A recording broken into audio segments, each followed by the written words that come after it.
నమస్కారం అండి అందరికీ. చాలా రోజులైంది యూట్యూబ్లోకి వచ్చి. పెద్ద పెద్ద వీడియోలు అంటే కుదరడం లేదు కాబట్టి ఇక నుంచి చిన్న చిన్న వీడియోల ద్వారా మీ ముందుకు వస్తూ ఉంటాను. ఈరోజు విశేషం ఏంటంటే ఒక సంస్కృతంలో ఉండేటువంటి జాతీయాన్ని మీతో పంచుకుంటాను. మనకి తెలుగులో జాతీయాలున్నాయి. వాటినే ఇంగ్లీష్లో ఈడియమ్స్ అంటాం, సంస్కృతంలో వాచోయుక్తి అంటాం. అంటే ఈ జాతీయాలు యొక్క స్వరూప స్వభావం ఏమిటి అంటే, మనం చెప్పదలుచుకున్నటువంటి అంశాన్ని ఈ జాతీయాల ద్వారా చాలా హృద్యంగాను, మనోహరంగాను, గంభీరంగాను, చాలా సహజంగాను మనం వ్యక్తపరచవచ్చు. మరో అంశం ఏంటంటే, ఈ జాతీయాల్లో ఉండేటువంటి ఆ వాక్యంలో ఉండేటువంటి ప్రత్యేకమైన శబ్దము తన అర్థాన్ని తీసేసి, తన అర్థాన్ని కోల్పోయి, ఆ వాక్యంలో ఉండేటువంటి అన్ని శబ్దాలు కలిసి ఒక విశేషమైనటువంటి అర్థాన్ని బోధిస్తాయి. ఉదాహరణకి, వాడు బావిలో కప్పరా అంటాం. నిజానికి అక్కడ బావి గురించి చెప్పడం లేదు, కప్ప గురించి కూడా చెప్పడం లేదు. చెప్పదలుచుకున్నటువంటి తాత్పర్యం ఏమిటి అంటే, వాడికి లోక జ్ఞానం లేదు అని చెప్పడానికి వాడి బావిలో కప్పరా అంటాం. అంతే కదా.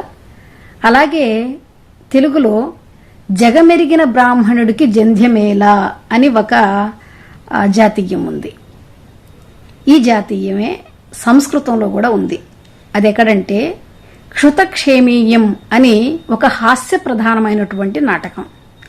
ఆ నాటకంలో సూత్రధారుడు ఒక పెద్ద ధనికుడు ఇంట్లో వివాహం జరుగుతూ ఉండగా సూత్రధారుడు ఆ వివాహానికి వెళ్తాడు.